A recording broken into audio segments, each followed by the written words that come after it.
Often we see the same images and stereotypes on TV: housing estates, working class families, drunk men coming home from the pub, women surrounded by children, and a sequence of shouting followed by immediate physical violence or assault.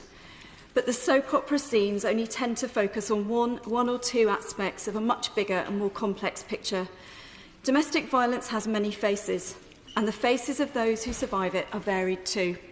Abuse isn't only about those noticeable physical signs. Sometimes there are no bruises. Abuse is very often all about control and power. It's about making themselves feel big or biggest. They don't threaten, criticise, control, yell, or exert their physical strength in increasingly frightening ways. Not yet. Not at the start. Not when they think you're sweet, funny, and gorgeous. Not when they want to impress you. Not when they turn up to only your third date with chocolate, then jewellery. Not when they meet your friends, your parents, or the leader of your political party. It's when the ring is on your finger that the mask can start to slip and the promises sound increasingly like threats. It's then that you can spend all day, after 12 or more hours at work, longing to see the person you love, only to find that on the walk or tube journey home, they refuse to speak a single solitary word to you. Eventually, at home, they'll find a way to let you know which particular sin you have apparently committed. Your dress was too short, the top you wore in the chamber was too low cut, or you didn't respond to a message immediately. It starts slowly, a few emotional knocks, alternated with the romantic gushes and promises of everlasting love. So you are left reeling, confused, spinning around in an ever-changing but always hyper-alert state, not knowing what mood or message awaits you. But then it starts. In a strange city, his face changes in a way that you are starting to know and dread, in a way that tells you you need to stay calm, silent, and very careful. He goes for a walk. You sit in your hotel room and wait. You read a city guide and plan which sites you want to visit, mentally packing a day full of fun. But he seems to have another agenda. He doesn't want you to leave the room. He's paid a lot of money, and you need to pay him your full attention. You're expected to do as you are told. You know for certain what that means, so you do exactly as you are told. And in the months that follow, those patterns continue. Reward, punishment, promises of happily ever after, alternated with abject rage, menace, silent treatment, and coercive control.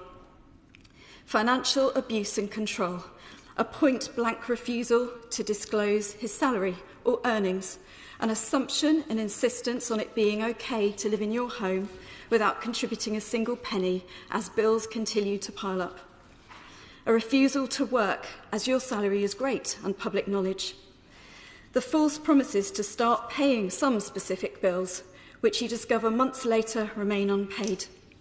And the slow but sure disappearance of any kindness, respect, or loving behaviour. You get to the stage where you're afraid to go home. So one night, after more crying and being constantly verbally abused because you suggest that he help pay a bit towards your new sofa, you realise you've reached the end and you simply cannot endure this for another day or week, and certainly not for the rest of your life. Having listened intently for 2 whole weeks to the sound of his morning shower, timing the routine until you know it off by heart, you summon up the courage to take his front door keys from his bag. You've tried everything else on earth and know for certain 100% what awaits you that night if you don't act today. And sure enough, the next few days and weeks are a total hell. Texts and calls yelling that you've locked me out like a dog. Nobody treats me that way. This is the last thing you will ever do.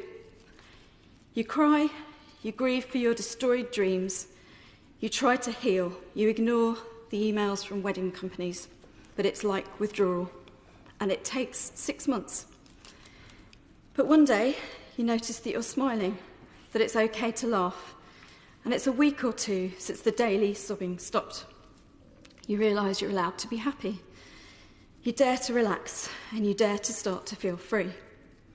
You realise it's not your fault. You realise he is now left alone with his rage and narcissism. You dare to start dating someone. And you realise that you've survived. But the brightest and most precious thing of all is to realise that you are loved and believed by friends, family and colleagues who believe in you and support you. So if anyone's watching and needs a friend, please reach out if it's safe to do so, and please talk to any of us, because we'll be there and we'll hold your hand.